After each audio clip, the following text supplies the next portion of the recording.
a gentleman and a scholar. And he happens to also be the host of Berserk Bobcat Saloon on SHRmedia.com. He is none other than the gentleman I call Sir Mark the Bloviating Zeppelin. He is Biff Zeppe with us tonight. He's coming off of his road trip to Dan Butcher's show last night, and that was a wonderful occasion. I am so glad to have you here with us tonight, sir. Good evening. Jim, good to see you.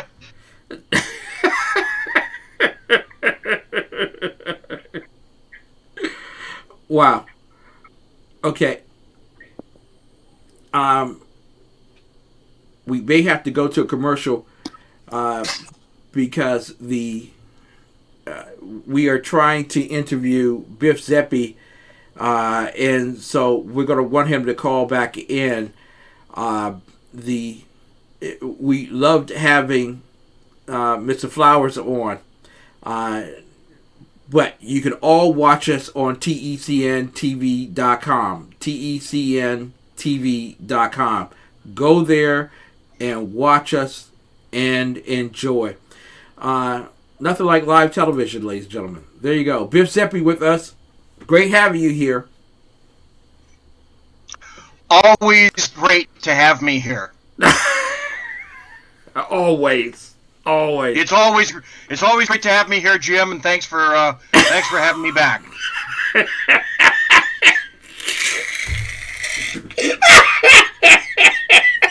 What? Oh, not only have I been upstaged by a cat, now I'm being treated like a interviewer of Joe Biden. Oh, what a beautiful, beautiful cat. What cat is that? That is a Maine sea cat. I can't say that word. Sure you can. It's a Maine sea cat, and his name is Locomotive. Woo! And that was a badass cat. He killed my mailman back in 1975. That's a bad cat. So if you have a Maine sea cat, as you've said, they're badass cats. Well, they can also be responsible for committing homicide. Be very careful. They're volatile. All you have to do is flick a match. They'll go off on you. They'll go off on you. You be careful. So that's why I should have been concerned when Jacob invited me to the range this weekend. I should have been concerned. It wasn't for sharpening your skills. It was for his.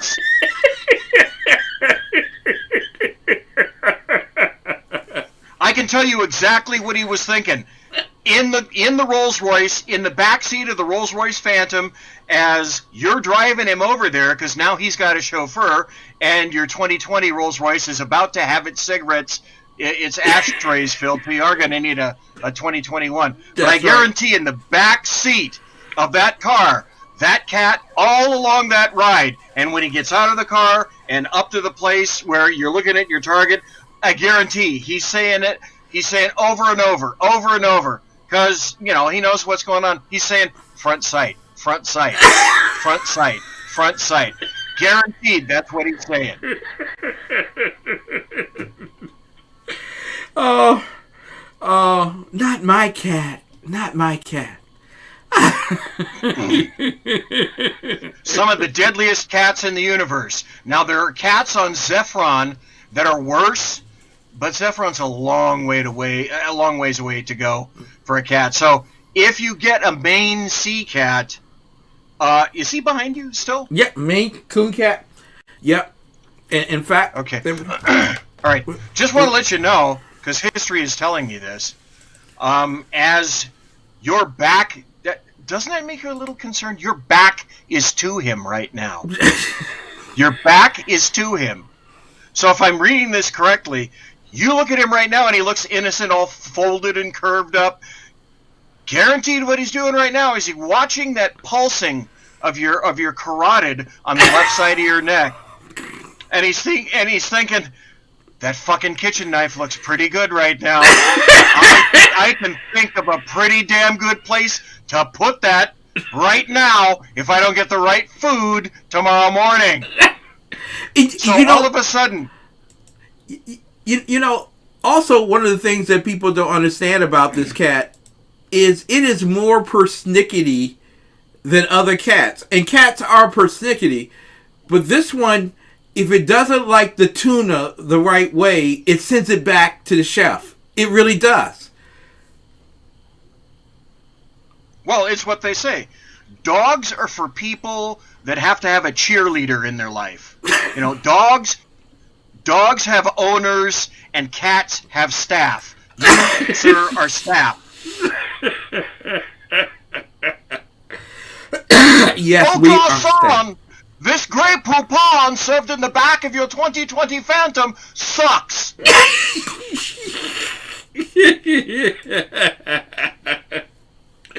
Yes. And I have a strange admiration for this cat. I really love this cat.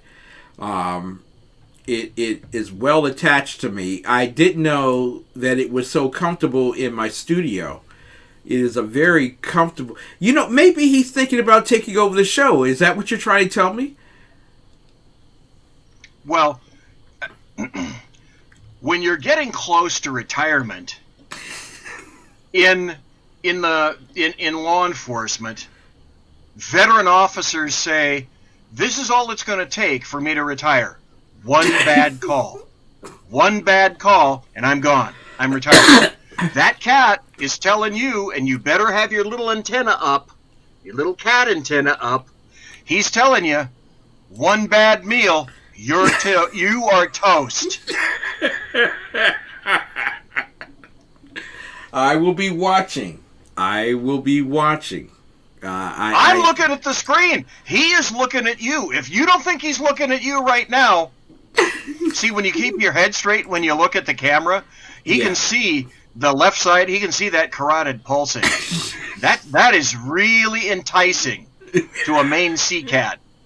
They look for that. And now, he's looking at yours right now, and he's thinking, you know, maybe the perfect time for that. I think I'll wait until Halloween. That really will be a perfect night for that.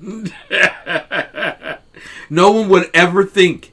You know, Maine Coon cat, I'm telling you, they are the coolest cats in the world. And they got much tude. You better love this cat because it doesn't love you. You gotta love this cat. The other thing is, if that happens in October, number one, I'll be really sad for you. And then number two, what? And then number two, DC Metro Police is going to come over. They're going to look at the crime scene and say, yeah, you know, I think poor Ken killed himself. And in the meantime, that cat is going to be mad catting them. They'll kind of look away and they'll go, okay. They'll have a conclave outside and they'll all talk to each other outside of their cars and they'll say, I think the cat did it. Do you think the cat did it? I'm not going back in that place. So I'm not going back in that place with that cat. Nah, a Maine Coon cat. So when he told me to fill out my mail-in ballot, it wasn't because he was pro-democracy, was it? Is he trying to tell me something? Well, if you treat him right. Well, number one, how old is the cat? 5 months old. Oh, okay. Did you raise him from a palm kitty? No. We just adopted this weekend. 5 months old. Oh, okay. Yeah, he was arrested in a gang fight with Black Lives Matter, and then they brought him into the animal rescue, and I adopted him. Well, you are really a sweetheart, Ken. I didn't think you had it in you, but I'm pleasantly surprised. Thank you. What a kind thing to do. Thank you. Now, you can tell if it's an actual, honest-to-God Maine sea cat. Did you look at his ears? Because he's like a bobcat. So if he's got the little tufties, does he have little tufties? Got the little tufties on the top of his ears. Yep. Like that. Yeah. Did you see what I did there? Yep, I saw what you did. No, I don't think you did. No, I don't think you saw what I did. I got as an adult, I got two adults to put their fingers up by their ears. Two adults to put their fingers up by their ears like this, because you did the same damn thing. Yes, I got I did. two adults to do that on TV. So, Ken, my job here tonight is done. Yeah, great. Thank you. Now, Thank you. I won't be here all night. you won't But be. you must tip your waiter. Thank God you don't do 2 shows.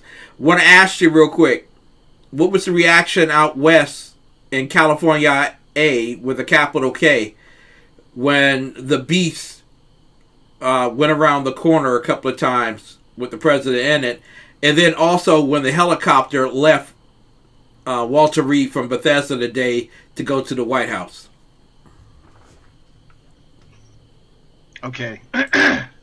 I'm going to let you in on a little secret. Mm-hmm. People keep saying it was the Beast. In both instances, it was an up-armored Chevy Tahoe, so the Beast wasn't there. Okay. Shh.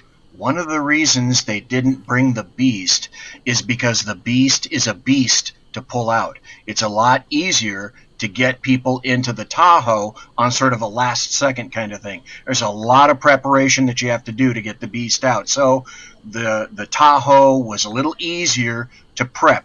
Having said that, Thank you.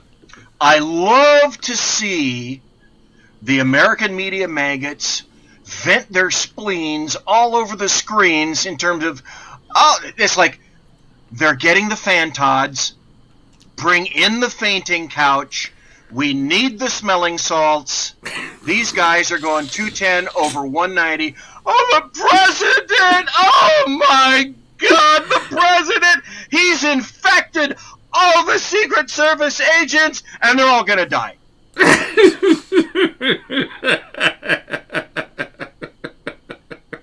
Have you ever seen a greater collection of wussies? Never. Hello, American media maggots. He's in a Chevy Tahoe. Did you ever think to yourselves that it just might be the same crew that took him to the hospital, because somebody's got to drive him there, that took him in the same Tahoe and took him around the block and back? Did you ever use your brain? Jesus! Well, isn't it bad that the president is putting so many lives at risk? He single-handedly caused the death of 200,000 Americans. He's killed more people and ruined more property than Katrina. That's a fact. That's a fact. You can go to Snopes right now and you can check it out, and that's a fact. Sir, what impact will this have on the election? I think he might get a little bit of the Reagan bump out of it. Not a baby bump. I think he might get a little bit of a Reagan bump out of it. Maybe not as much as we would like. Polls have come out.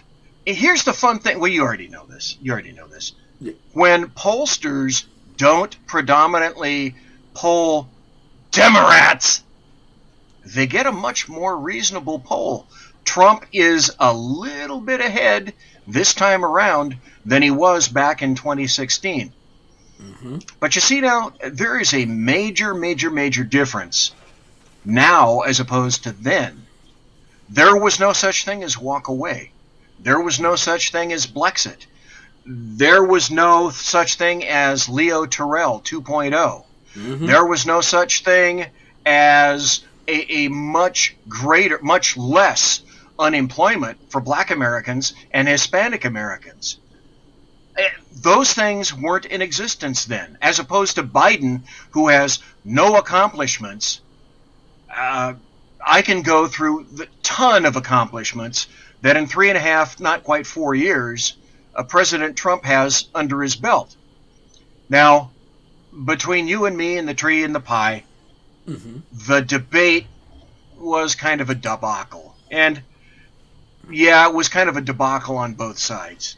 Yeah. We all knew that if Biden didn't come out looking like if he held his own, kind of, maybe, sort of, and lies don't count. Lies don't count. Lies never count. But if he didn't fall down dead, then Biden won. So Biden won that election. Yeah. Yeah. Hey, speaking of which, yeah. Have you got another minute? Yeah, just go one right more ahead. minute. Did you happen to see today the press conference outside the Walter Reed Hospital with, I think it was, what's the guy's name? Dr. Conley. Yes. Did you happen to see all the questions or hear all the questions that were asked? No, actually, I didn't watch the press conference. Tell me about it. Okay. The questions rated, you could hear them screamed out. They ranked from is he dead to why isn't he dead to can you make him dead to when can you make him dead to he's going to come back and kill everybody in the White House, isn't he? To you had him right there in the lap of your hands. Why didn't you take advantage of that and kill him? To why isn't he dead? Because that's all that press conference consisted of. HIPAA laws? Screw HIPAA laws. We want to know why he isn't dead. There you go. You know, also, the photographs of Chris Wallace, walking around the Cleveland Clinic conference area shortly before the debate, he wasn't wearing a mask either. He was just walking around, talking to people. Oh, you mean the photos of Chris Wallace with George Clooney leaping off the boat on Epstein Island? That's the photo you mean, right? I noticed how that story kind of went away after Giselle Maxwell. I can't understand why that possibly would. Don't understand it at all. BZ, I also want to tell you, thank you so much for your appearance last night on Dan Butcher's show. Dan Butcher recovering after a year off the air, ready to go back for High Plains Pundit Media. And you were on fire. Dave Milner was on fire. And the professor, Dr. Michael Jones, was on fire last night. You all were great last night. How did you feel about being on the air with Dan Butcher again?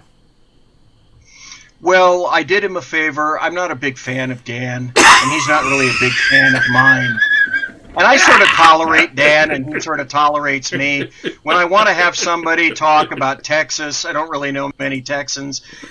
And if truth be told, Dan really wasn't born in Texas. He was born in Connecticut, okay, with a silver spoon in his mouth. Nobody really likes Dan Butcher. All these things about, grabbing his face and his chest and falling over dead and that kind of stuff, that's all overrated. It's a bunch of ploys. It's a bunch of stories to try to garner sympathy. And so on that note, I thought it was best if I just, last night, if I was just a little bit of a Debbie Downer. So I was a little bit of a Debbie Downer last night, and I'm just trying to keep Dan grounded in reality. Someday he's going to cack. I'm just kind of trying to get him used to the idea. That's all. So if people think that I'm not a huge fan of Dan, then I'm, job completed, job done. See, but you're not like Michael Jordan. You didn't have to wait 20 years later to actually do a movie to indicate your disdain for fellow basketball players. You're honest. You just let it know right now. Dan Butcher is not one of the top conservative or libertarian commentators in the country. Just not at all. Kind of a junky journalist as well. A lot of junk journalism goes on. And his best friend is Chris Wallace. Yeah, he doesn't know a colon from a semicolon. He thinks a colon is something somewhere in his belly. Okay? So, what? So, he asked me, he pleaded with me. You and I both signed contracts about that. That's you right. got the M&Ms, and I got the steak and lobster. And I'm going to have to tell you right now, I told him that I'd go for $120 an hour. Just a little secret between you and me in my contract, because it was Sunday and it was overtime. I got my $150 an hour. Okay. Wow! Don't let him tell you any different. Don't let him tell you any different. I got. If you push him, Dan folds like a damn house of cards. For my bonus in appearing, I got a blow-up doll. Thank you, Dan. I appreciate that. Yeah, and you didn't even get the one with the lipstick. No. Be careful when they say this is your coming on board prize. Here it is, right here. Right, and if you hear that, and if it's spelled out in the transcript, look for the spelling of that word. Very important. Very, very important. Dan Butcher last night. We have that on TECN TV's YouTube page and the Exceptional Conservative Show YouTube page as well.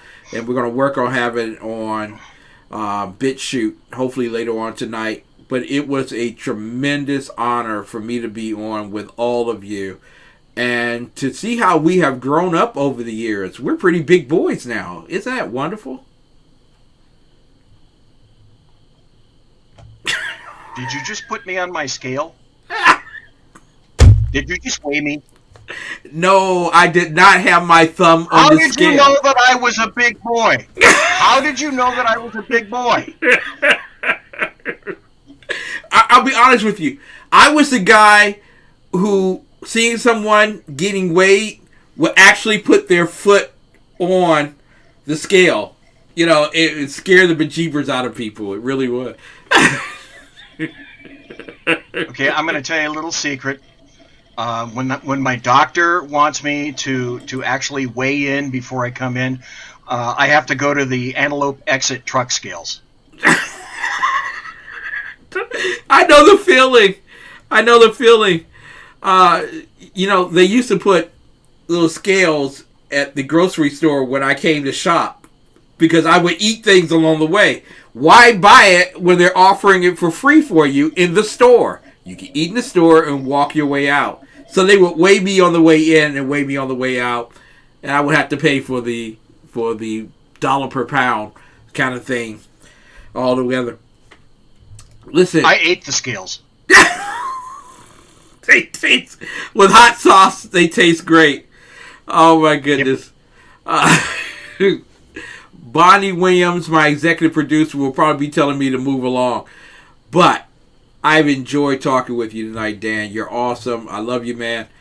God bless you. How can people watch your show? What you got coming up this week? Okay, Jim, thank you very much for having me on the show. Really appreciate it. And so, what? Tell Bonnie not to rush people, okay? Okay! She's rushing you. She's pushing you and pushing you and pushing you. It's like, what? Did she used to work for Tucker Carlson? Because that's what his producers do. Every segment of Tucker is like 35 seconds, and just when he's getting into an interview, and I'm thinking, oh, he's going to pull out the question for this dude or this dudette, I can hear the producer screaming in his little earpiece there, move on! Move on! Come on! Move on! We ain't got all day! Yeah! Keep it rolling. Keep it rolling. That's what Bonnie is telling you right now. Look around. Look around. Look at that cat. I'm telling you, that cat is eyeballing your carotid right now. Look at it. Look at him. Look at him. Mm-hmm. See? Yeah. You caught him. You see the evil inherent? The evil inherent in that cat. See? Now he's looking at you. Yeah. You think he's looking down. No, I'm watching it. I'm watching him. I'm watching you. His head is down, but his eyes are up.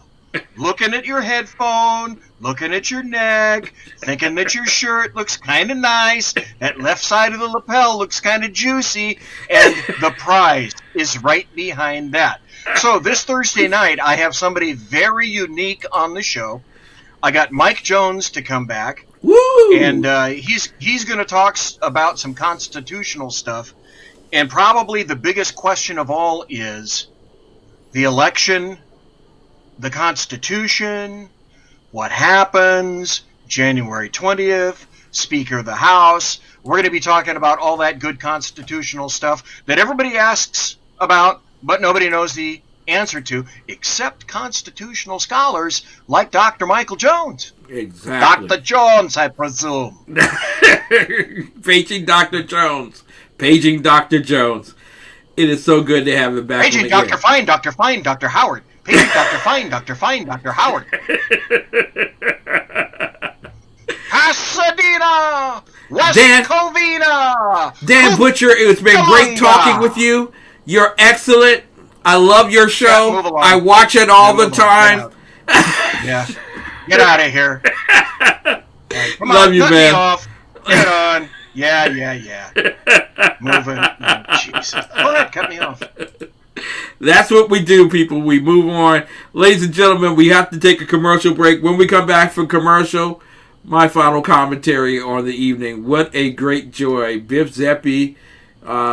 It's just wonderful to talk with him. He's just a marvel of a man. Ladies and gentlemen, we'll be right back right after this. Hey everyone, it's Carrie. Welcome back to my channel. So I have another dress lily haul for you, so stay tuned. So this is the floral printed vintage gown dress. This dress is perfect for church or a brunch date. I'm 5'4", so this dress reaches mid-calf on me. You can wear this with the shoulders up or pull it down to show more of the neckline. I may end up cutting and hemming this dress just because I think it would look better on me if it were a little shorter. Also, I could have went down a size. The waist on this is a little big, but that's only because I'm losing weight. But besides that, I really do like this dress. I feel like a Southern belle in it. Next up is the lace insert plus size convertible one-piece swimsuit. I actually picked this out because I'm a big fan of lace and I thought the lace detail at the top was really cute. I know this is a swimsuit, but I think I'm going to wear it more like a top or maybe put some jeans or a nice pants with it. Apart from that, this swimsuit is really cute and comfy. The third item that I got is this floral print panel bodycon dress. It has a zipper in the front that you can zip up or down as you like. I prefer to leave it halfway because it's just more flattering on me. Because this is a bodycon dress, it's very stretchy, so I could have went down a size or two to get a more fitted look. This dress is very comfortable and it's perfect for the office or for church. Next, we have the two-tone flounce blouse. I chose this top because it's so different. I love how flowy it is and I really love the strap and buckle detail that comes with it. I think this shirt will be perfect with some cute shorts. Make sure to follow me on Instagram so you'll see how I dress up these items. The next item is the Empire Waist floral print maxi dress, and I got this in two different colors, the red and the blue. As you can see, this dress has a solid top and then it has the floral print at the bottom. Since I'm 5'4", these dresses are a little bit too long for me, so I'll just end up cutting and hemming it. With that being said, these are some great dresses just to wear casually during the spring and summertime. Okay, so now we have the drawstring waist